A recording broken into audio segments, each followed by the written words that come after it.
오늘 말씀은 하나님께서 바로 스데반에게 허락하신 말씀을 선포하는 내용입니다. 사도행전 6장에서 초대교회가 세운 7명의 집사 가운데 한 사람 스데반이 하나님께서 허락하신 은혜와 권능이 충만하여 큰 기사와 표적을 행했다라고 말씀합니다. 그러나 스데반의 가르침은 당시에 많은 유대 종교 지도자들의 마음을 불편하게 했었고, 결국 이들은 백성과 장로와 서기관들을 충동하여 스데반을 잡아 공의의 앞에 세우게 됩니다. 사도행전 7장의 말씀은 신앙의 수호라는 이름하에 신앙 사라지고 껍데기만 붙들고 살아가고 있는 유대인들, 유대 종교 지도자들, 그리고 그를 따르는 이들에게 선포하는 스데반의 설교입니다.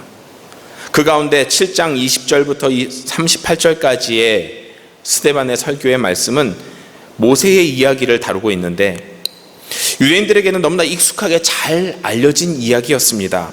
왜냐하면 그들이 가장 귀하게 여겼던 성경, 곧 모세의 오경이라고 불리는 그 성경 내용이기 때문입니다. 달달 외우고요, 꿀송이처럼 달게 여겼던 말씀 가운데 한 부분이기 때문입니다. 그런데 스데반은 왜 이미 잘 알고 있는 모세의 이야기를 굳이 다시 그들 앞에서 선포하고 있겠습니까? 본문의 말씀 가운데 등장한 모세의 이야기는 하나님께서 이스라엘을 구원하시기 위해 세우신 이 바로 모세였음에도 불구하고, 모세와 그의 메시지를 거부했었던 이스라엘 백성들의 모습, 지금 스데반의 설교를 듣고 있는 유대인들, 그들의 모습과 같지 않은지 다시 한번 되새겨 볼 수 있도록 하기 위한 목적으로 선포하게 하신 것입니다. 스데반의 설교는 모세의 일생을 세 부분으로 나누어서 보고 있습니다. 모세가 바로 왕의 왕궁에서 애굽의 학술을 배우며 보낸 먼저의 첫 번째 40년 동안에서의 이야기를 언급한 이후 나이 40이 되매라고 하며 그 이후에 광야에서의 과정, 그리고 40년이 참회라는 말을 사용하면서 그 다음의 이야기들을 이어갑니다. 이 말씀 속에서 주로 중심, 초점이 되고 강조하는 것이 바로 광야의 40년의 시간이었음을 볼 수 있습니다. 특히 모세가 미디안 광야로 도주하여 보낸 이 40년이라는 시간, 모세에게는 더욱 성숙하여 하나님께서 사용하시기에 합당한 사람이 되어가는 연단의 시간이었습니다. 그리고 모세는 더욱 하나님께 민감한 사람이 될 수 있었던 시간이었습니다. 백성들은 하나님의 음성을 듣지 못했지만 모세는 하나님의 음성을 더욱더 민감하게 듣고 그에 합당히 반응합니다. 그리고 모세의 신을 벗도록 하신 하나님의 말씀에 지극히 겸손한 모습으로 순종하며 나아갑니다. 이처럼 하나님께 민감하고 겸손히 순종하는 모세를 하나님께서는 다시 이스라엘 백성에게 보내시어 그 백성에 대한 구원의 계획을 이루어 가십니다. 그 과정이 바로 광야의 시간입니다. 이스라엘의 신음과 고통의 소리가 하나님께 이르러 하나님께서 그 백성을 불쌍하게 여기시어 구원하시기 위해 모세를 보내시는 그 과정 중에 가장 중요한 시간, 바로 40년의 광야의 시간이었습니다. 모세가 40년의 미디안 광야 생활을 마치고 그의 나이 80이 되었을 때 애굽에서 신음하던 이스라엘 백성들은 10가지 재앙을 통해 마침내 바로왕으로부터 출애굽이라는 놀라운 해방의 일을 맞이합니다. 하지만 얼마 지나지 않아서 홍해를 만났고, 또한 먹을 것이 없어서 괴로움에 처했고, 모세가 하나님을 만나기 위해 시내산에 올라갔을 때 자신이 이끌어줬던 사람의 부재로 인하여 두려움에 처했고, 여러 가지 이러한 일들을 통해서 다시 여러 차례 모세의 리더십에 대항하고 모세와 하나님을 원망하는 모습을 반복하여 보여줍니다. 하나님께 민감하여 하나님의 음성을 듣고 하나님 앞에서 신을 벗어 겸손하게 나갔던 모세의 모습과는 대조적으로 이스라엘 백성은 참으로 의심 많고 하나님의 뜻을 온전히 알아차리지 못한 채 하나님의 계획까지도 거부하는 우둔한 모습을 보입니다. 이들은 하나님께서 자신들에 대해 어떤 계획을 준비하고 계신지 그 음성을 들을 귀를 갖고 있지 못했습니다. 그럼에도 불구하고 사랑 많으시고 신실하신 하나님은 이스라엘 백성에 대한 변함없는 사랑과 그의 뜻을 나타내십니다. 그리고 마침내 이 백성들을 약속의 땅으로 이끄시어 구원하십니다. 이스라엘 백성들의 무지와 하나님의 뜻에 대한 거부는 모세 시대를 기점으로 끝난 것이 아니라 또다시 약 1500년의 시간이 지난 후에 반복되어 나타납니다. 구약시대에 수많은 선지자들의 예언이 있었고 하나님께서도 친히 성령을 통하여 확증하신 인류 구원하실 구세주 예수 그리스도께서 인간을 구원하기 위해 이 땅에 오심을 이야기하셨습니다. 하나님이신 예수님께서 인간의 모습으로 낮고 겸손한 모습으로 이 땅에 오셔서 친히 가르치시고 많은 일들을 통해 하나님 본체이신 것을 보이시며 나타내셨지만 유대인 스스로 이스라엘이라고 하는 이들은 결코 받아들이지 않았습니다. 극심한 고통과 죽음의 절망 앞에서 자신을 구원해 줄 유일한 구원자를 하나님께서 보내주셨음에도 불구하고 그 구원자를 알아보지 못하고 오히려 죽이기까지 합니다. 예수님을 구원자, 구세주로 받아들이지 않는 사람들은 예수님께서 십자가에 달리기 전 그때뿐만 아니라 죽음을 이기시고 부활하시기 이후에도 여전히 예수님에 대해 거짓 소문을 퍼뜨리며 예수님을 부정합니다. 예수님에 대한 거부는 비단 복음에 대한 거부에 그친 것이 아니라 예수 그리스도를 믿고 예수 그리스도를 전하는 사람들에 대한 거부와 탄압 그리고 핍박으로 이어집니다. 그리고 결국에는 예수님이 참된 구원자 되심을 전파하는 스데반을 잡아 공의회에 세워 심판하는 자리까지 이르렀습니다. 스데반은 비록 잡힌 자의 모습이긴 하지만 이런 상황 속에서 사내들인 공의회, 자신을 심판할 사람들 앞에서도 담대하게 선포합니다.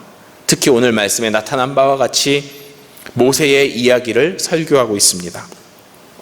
하나님께서 이스라엘이 어려움 가운데 있을 때 아주 특별한 방법으로 모세를 택하셨고 그를 통하여 단련시키시어 구원할 지도자로 세우십니다. 그러나 사람들은, 당시 이스라엘인들은 선뜻 모세를 받아들이지 못하고 백성들의 하나님의 뜻의 거부와 그리고 하나님의 일들을 외면하는 것으로 그의 삶의 모든 것을 내어놓습니다. 그러한 안타까움을 나타내는 메시지가 바로 오늘 본문의 말씀입니다. 이 메시지 가운데 두 부류의 하나님의 백성들의 모습이 나타납니다.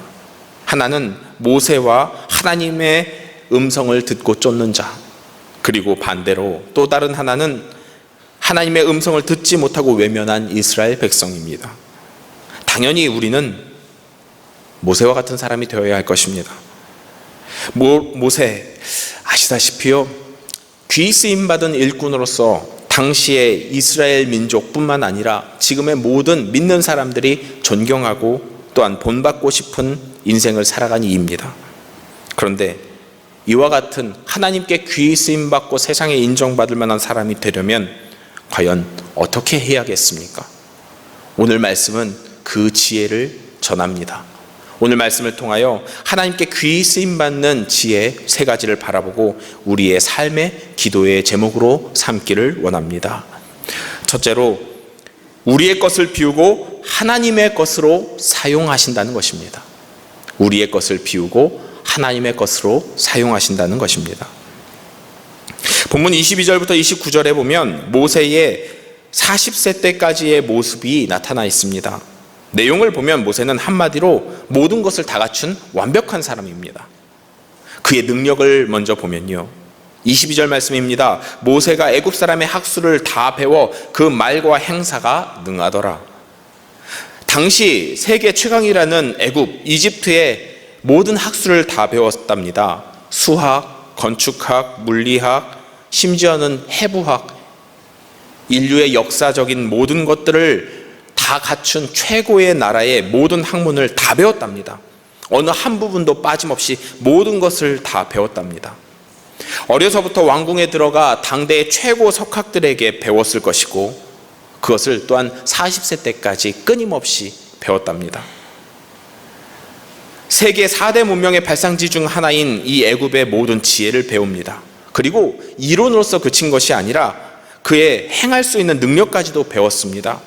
22절의 내용에 보면 말과 행사가 능하더라 라고 나타나 있습니다. 그러니까 언어도요, 무슨 언어든 간에 유창하게 할 수 있고 그리고 그가 갖고 있는 지식을 실질적으로 행할 수 있는 능력까지도 다 갖췄다는 것입니다. 지식에 있어서, 언어에 있어서, 행동함에 있어서 모든 것이 다 완벽한 사람이 바로 모세였습니다. 뿐만 아니라 하나뿐인 공주의 양아들로서 왕위, 계승, 서열 한 손에 꼽히는 이였습니다. 그러니 이와 같은 이가 어디 있겠습니까? 육신적인 힘으로는 또 어떻습니까? 성경에 보면 한 사람 때려눕히는 것 문제가 아닐 정도로 강했었나 봅니다. 24절의 말씀에 보면 애굽 사람을 쳐 죽이니라 라고 말씀합니다. 당시에 노예들을 관리하는 관리인인 공무원, 아마도 군인이었을 것입니다. 그러면 그 군인을요, 훈련받은 군인을 주먹으로 쳐서 죽일 정도면요, 상당히 능한 능력이 있었겠죠. 특히 당시에 왕족들은 전쟁이 나면 선봉으로 서야 했기 때문에 싸움에, 전쟁의 무기술에 굉장히 능했었다고 합니다. 그러니 모세도 당연히 그 육체적인 능력도 그 누구와 비교해도 뒤지지 않을 사람이었을 것입니다.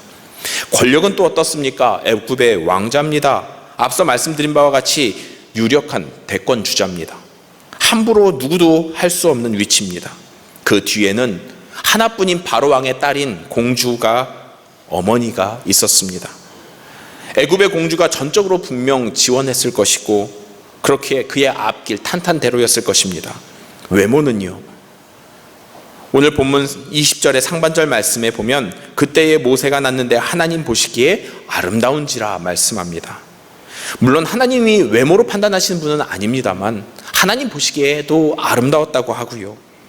출애굽기 2장 2절 말씀에 보면 그 여자가 잉태하여 아들을 낳아 그 준수함을 보고 그를 석 달을 숨겼더니 라고 설명하고 있습니다.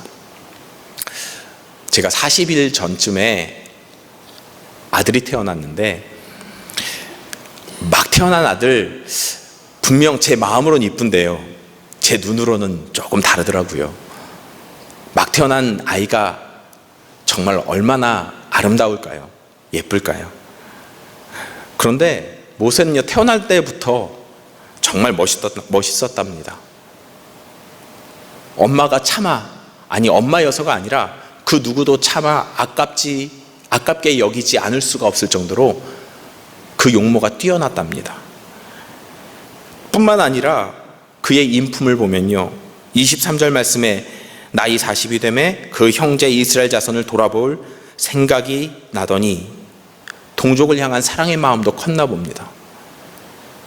그는 호화롭게 지내고 있지만 동족을 돌아볼 수 있는 아량까지도 갖추고 있습니다. 그의 신앙은요, 하나님께 쓰임받고 싶어하는 마음이 간절했었나 봅니다. 25절 말씀입니다. 저는 그 형제들이 하나님께서 자기의 손을 빌어 구원하여 주시는 것을 깨달으리라고 생각하였으나 하나님께서 자신의 손을 통해서 일하실 것을 기대하면서 무언가를 하고 싶어 했습니다. 하나님의 일을 사모했습니다. 부르시기만 하면 나아갈 준비를 하고 있었습니다. 인간적으로 볼 때 모세 그 무엇 하나 빠지지 않습니다. 최고의 조건을 갖춘 사람입니다. 하나님께서 이런 사람을 쓰지 않으시면 도대체 누구를 쓰십니까? 그런데 우리가 생각하기에 하나님께서 합당히 쓰실 만한 조건을 갖춘 사람은 이러한 모든 것을 다 갖춘 모세가 아니었나 봅니다. 하나님께서 그를 부르셔서 쓰실 때는 이 능력 있고 힘이 있고 멋지고 권력이 있었던 그때가 아닌 도망자가 신세가 되어 40년간 광야에 떠돌며 양치기로 살아 가진 것을 모든 것 다 잃어버린 그때에야 비로소 부르십니다. 저도 몇 년 전까지만 해도 수학 공식들이 하나 둘 생각이 나더니 이제는 아예 하나도 기억이 안 납니다. 수험생들 미적분 어려워하는데 한때 저도 좀 잘했었거든요. 그런데 지금은요, 눈곱만큼도 기억이 안 나요. 얼마 전에 고등학교 시험 문제를 봤는데요, 깜짝 놀랐어요. 이게 외계인어인 줄 알았어요. 여기 계신 분 중에서도 학창시절 때 참 열심히 공부 대부분이 하셨을 거예요. 근데 10년밖에 안 지나신 분도 계시죠? 조금 더 지나신 분도 계시죠? 그런데 40년이 지나요. 기억이 나십니까? 어떤 내용까지 기억이 나십니까? 40년 동안 한 번도 안 쓴 말과 지식들, 행동들, 그 무엇 하나도 제대로 기억에 남아있지 않을 것입니다. 싸움에 능한 힘과 멋진 외모는요, 40년이 지나 80세가 되면 어떻습니까? 이제 예전 기력 같지 않고요, 외모도 많이 달라져 있습니다. 게다가 도망자 신분이니 권력도 다 끝났습니다. 그저 하나님 말씀하신 것, 그것밖에 남지 않습니다. 그때야 비로소 하나님의 능력의 일꾼으로 사용하십니다. 저는 예전에 이런 기도를 한 적이 있습니다. 목회에 대한 마음이 없었을 때는, 하나님, 저 잘되게 해주셔서 돈 많이 벌어 하나님의 일에 쓰임받고 싶습니다. 그러니 많은 것을 갖춘 인물이 되게 해주세요. 목회에 대한 소명을 인정하고 목회자로서 열심히 살아가기로 결심한 그때는 목회를 잘할 능력 많이 주셔서 크게 쓰임받고 싶습니다. 말씀의 능력, 기도의 능력, 신유의 능력, 그런 것들도 많이 주셨으면 좋겠습니다. 그렇게 기도했었죠. 여러분 어떠십니까? 여러분의 기도 제목은 어떠십니까? 저만 이렇게 기도한 줄 믿습니다. 근데 나는 그렇게 기도할 수 있어요. 나는 그런 기도가 아닌 하나님의 것으로 살겠습니다라는 기도할 수 있어요. 그런데 자녀들은요, 자녀들을 위해 기도할 때는 그렇게 하기가 쉽지가 않습니다. 앞서 제가 했던 기도, 자녀들을 위해서 기도할 때는 그렇게밖에 나오지 않지 않습니까? 그런데 하나님께서는요, 그것으로 우리를 사용하지 않습니다. 전적으로 하나님의 능력으로만 채워 사용하십니다.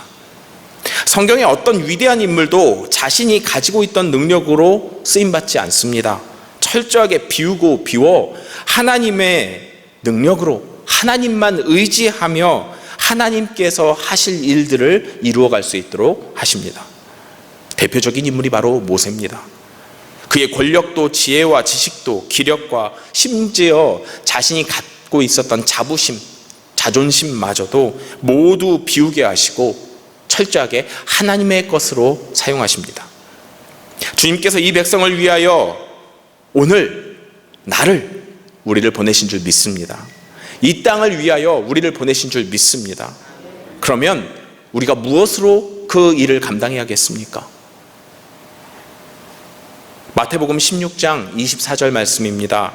이에 예수께서 제자들에게 이르시되 누구든지 나를 따라오려거든 자기를 부인하고 자기 십자가를 지고 나를 따를 것이니라. 우리는 그리스도인입니다. 예수 그리스도만 따르는 그리스도입니다. 내게 주어진 것으로, 내게 채워진 무엇으로 일을 할 것이 아니라 하나님께서 내게 주신 능력으로, 하나님께서 오늘 나를 통하여 일하실 그 뜻으로 행할 수 있기를 원합니다. 그것이 하나님께 귀히 쓰임받는 인생입니다. 하나님께서는 우리를 사용하시고자 하십니다. 하나님의 놀라운 구원의 능력을 나타내고자 하십니다. 그것이 내가 쥐고 있는, 갖고 있는 무엇이 아닌 하나님의 것으로 말입니다. 그를 인정하고 그를 의지하고 구할 때 하나님께서 우리를 사용하실 줄 믿습니다. 귀히 쓰임받는 인생 되시기를 주의 이름으로 축원합니다. 둘째로, 어떠한 상황에서도 주의 음성을 듣는 자를 사용하십니다. 어떠한 상황에서도 주의 음성을 듣는 자를 사용하십니다. 몇 해 전 모세오경으로 막 박사학위를 받으신 한 목사님의 모세오경에 대한 강좌를 들은 적이 있습니다. 그때 재미있는 모세의 이야기를 들었습니다. 성경에는 구체적으로 언급되어 있지는 않으나 여러 고고학 자료들을 토대로 모세의 부르심에 대한 이야기들을 들었는데, 그 중에 가장 흥미로웠던 이야기의 주제가 바로 왜 모세가 도망자의 신세가 되어 40년간 광야에서 죽은 듯이 살았을까? 왜 40년이나 지났음에도 모세가 애굽으로 돌아가기를 두려워했을까에 대해서입니다. 그에 대한 가설을 이야기하시는데, 다시 한번 말씀드립니다. 가설입니다. 학자들의 설입니다. 먼저 모세가 도망자 신세가 된 이유는 권력 다툼에 져서라는 것입니다. 우리나라 역사에도 종종 나타나는 이야기입니다만, 왕좌를 두고 왕위 계승자들이 경쟁을 벌입니다. 선의의 경쟁을 벌이면 좋지만 생명을 위협하는 암투가 끊임없이 이루어지죠. 그 가운데서 모세는 그 당시에 노예계층으로 전락한 이스라엘 민족의 지지를 얻으려 했고, 그의 실패함과 동시에 그의 위치, 권력의 위치까지도 흔들릴 빌미를 주게 되었다는 것입니다. 일반적인 상식으로 왕자로서 분명 부인과 자녀들, 가족들이 있었을 것이고, 모세를 왕으로 추대하기 위한 파벌들도 존재했었을 것입니다. 우리가 역사 드라마를 보더라도 정쟁에서 이기면 후환을 없애기 위해서 진 쪽의 모든 이들을 싹을 자르죠. 뿔뿔이 흩어져서, 모이지 않게 뿔뿔이 흩어져서 유배를 보내거나 심지어는 생명까지도 빼앗습니다. 그런데 모세는요, 그의 가족들, 그를 따랐던 이들, 유능한 관리들, 그들을 어떻게 죽이겠습니까? 살릴 수 있는 방법 단 한 가지 있죠. 바로 연기처럼 그만 사라지면 됩니다. 그의 가족들, 왕의 경쟁자들의 가족입니다. 그러니 쉽게 말해서 왕족입니다. 그들이 누렸던, 그들이 행복하게 살았던 그 터전 굳이 버리지 않아도 살 수 있는 방법이 있습니다. 그를 따랐던 유능한 관리들, 모세만 없으면 그 피바람에서 크게 상하지 않을 수 있습니다. 도리어 나라의 귀히 쓰임 받을 수도 있겠죠. 그러니 모세가 사랑했고 모세를 사랑했던 이들 살릴 수 있는 방법, 그만 아예 처음부터 없었던 것처럼 사라지면 됩니다. 그래서 모세는 애굽을 떠날 때 아예 세상에 없는 사람으로 살아가기 위해 모든 것을 버리고 갔다는 것이 몇몇 학자들의 주장입니다. 다시는 돌아갈 수 없는 곳으로 여기고 말입니다. 그런데 40년이 지난 후에 하나님께서 그쪽으로 다시 가라고 말씀하십니다. 40년이 지난 지금 자신이 애굽으로 돌아가면 잘 살던 자신의 가족들과 자신이 아끼던 사람들 어찌 되겠습니까? 분명 피바람이 다시 몰아칠 것입니다. 그러니 돌아갈 수 없습니다. 그럼에도 가라 하시니 모세는 변명을 하며 거절합니다. 출애굽기 4장 10절 말씀입니다. 모세가 여호와께 아뢰되 오 주여, 나는 본래 말을 잘하지 못하는 자니이다. 주께서 주의 종에게 명령하신 후에도 역시 그러하니 나는 입이 뻣뻣하고 혀가 둔한 자니이다. 한 나라의 왕위 계승 한 손에 꼽히던 인물이 정말 말을 잘 못했을까요? 분명히 앞서서 읽은 말씀에는 그의 말이 능했다고 하지 않았습니까? 혹 말을 하지 말아야만 하진 않았을까요? 만일 그의 목소리를 기억하는 이가 있다면 큰일이 나지 않을까, 그 두려움의 표현이진 않았을까요? 하나님께서는 그에게 할 말도 알려주신다고 말씀하십니다. 그러나 이젠 아주 강경하게 거부합니다. 출애굽기 4장 13절 말씀입니다. 모세가 이르되 오 주여, 보낼 만한 자를 보내소서. 결국 모세의 입을 대신할 자를 지명해 주시며 그를 보내십니다. 드디어 가기로 마음이 먹은 그때에 출애굽기 4장 19절에 보면 하나님께서 이렇게 위로하십니다. 모세의 목숨을 노리던 자들이 다 죽었으니 가라고요. 그렇게까지 하시니 모세는 쫓습니다. 그 말대로 따릅니다. 혹 우리 삶에 모세와 같이 아무것도 할 수 없는, 아니 하면 안 될 상황이 있습니까? 무언가 하나님께서 원하시는 바가, 뜻하시는 바가, 이루고자 하시는 바가 있는데 그것을 쫓기에는 도저히 내 상황이 안 될, 아니 하면 안 될 상황들이 있습니까? 그때 우리는 무엇을 해야겠습니까? 당연하고도 단순한 답입니다. 기도입니다. 하나님께 간절히 기도해야 합니다. 하나님께 따져서 물으셔도 됩니다. 못할 게 무엇입니까? 하나님의 자녀들인걸요. 하나님께 물으십시오. 그래서 하나님께서 어떻게 하실지 알기를 구하십시오. 하나님께서 말씀하시고 우리를 위로하시고 새 길로 인도하실 것입니다. 그리고 모세처럼 귀히 쓰임받을 것입니다. 오늘 본문의 말씀을 외치는 스데반의 이야기, 그 이야기를 듣는 이들이 있습니다. 바로 제사장, 장로들, 서기관들, 백성들입니다. 그런데 이들은 하나님께서 선포하게 하신 이 말씀을 대하는 방법이 어떻습니까? 자신 스스로를 이스라엘이라고 하면서도 하나님의 말씀을 들으려 하지를 않습니다. 7장 57절 상반절 말씀에 보면 이렇게 나타나 있습니다. 그들이 큰 소리를 지르며 귀를 막고 주의 음성 들으려 하지 않습니다. 들은 척도 하지 않으려 합니다. 그리하여 하나님과 멀어집니다. 때로는 우리의 삶 속에 정말 듣기 싫은 하나님의 음성이 들려올지도 모릅니다. 그때 우리는요, 그럼에도 불구하고 들어야 합니다. 내가 그대로 따를 용기도 마음도 없을지라도 들을 수 있어야 합니다. 그리고 듣고 하나님 앞에 물으십시오. 쉽게 말해서 기도하십시오. 그래서 하나님께서 어떻게 하면 될지에 대해서 들어보십시오. 그리고 그 길로 갈 때 하나님께서 우리를 놀라운 능력의 일꾼으로 사용하실 것입니다. 오늘도 주의 나라와 영광을 위하여 우리는 기도합니다. 나의 삶, 우리의 삶, 이 땅의 삶, 우리의 민족뿐만 아니라 우리의 미래의 후손들까지도 그를 위하여 기도하는데 하나님께서는 우리를 사용하고자 하시거든요. 어떻게 사용하실지 물어보시기 바랍니다. 내 마음에 들지 않을지라도 귀 기울여 듣고 응답할 때 하나님께서 우리를 들어서 합당한 일꾼으로 쓰실 줄 믿습니다. 끝으로 주님만 바라보는 자를 사용하십니다. 주님만 바라보는 자를 사용하십니다. 스데반은 오늘 본문 말씀이 속한 사도행전 7장의 말씀, 이 말씀을 선포한 후에 돌을 맞아 죽습니다. 돌을 맞아 죽는다는 것은 그가 공적으로 이스라엘 백성에서 끊어져야 할 죄를 지었다는 것이고 그에 대한 처벌입니다.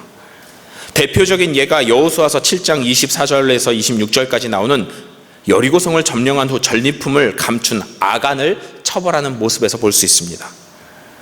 처벌의 이유, 하나님의 진노가 있었기 때문입니다. 그런데 스데반의 처벌의 모습을 보면 돌에 맞는 스데반은 하나님의 영광스러운 모습을 보고 있고 돌을 던진 사람들은 스데반의 소리, 하나님의 음성을 듣기 싫어 소리를 지르며 귀를 막고 달려들고 있습니다.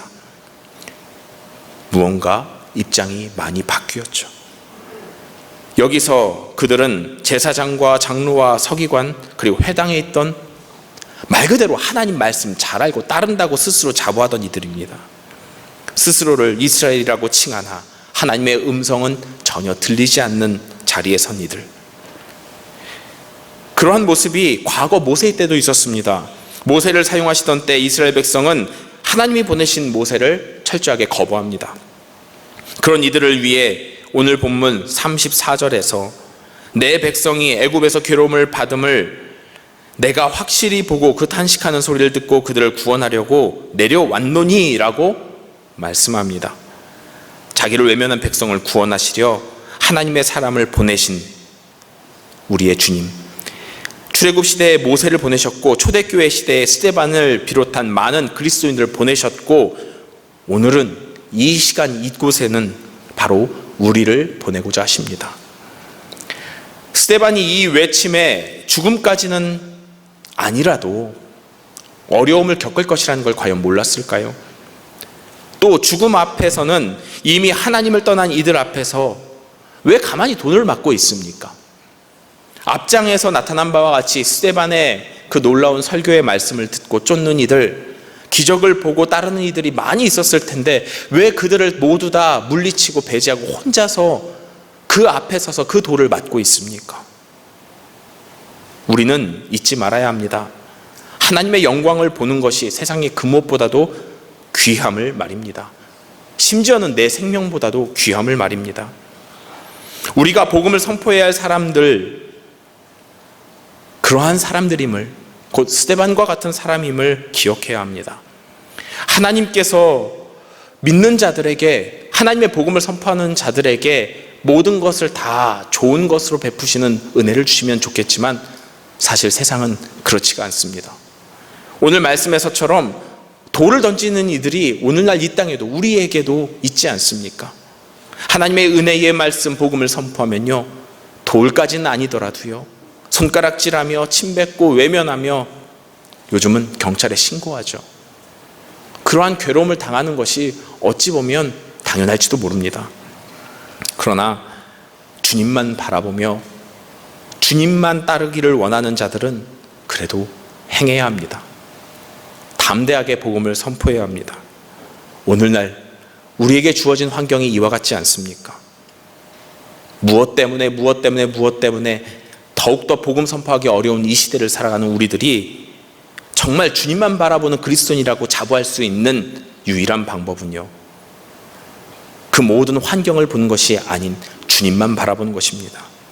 스데반은 돌에 맞는 그 순간에 하늘에서 자신을 맞이하러 나타난 천사들을 바라봅니다.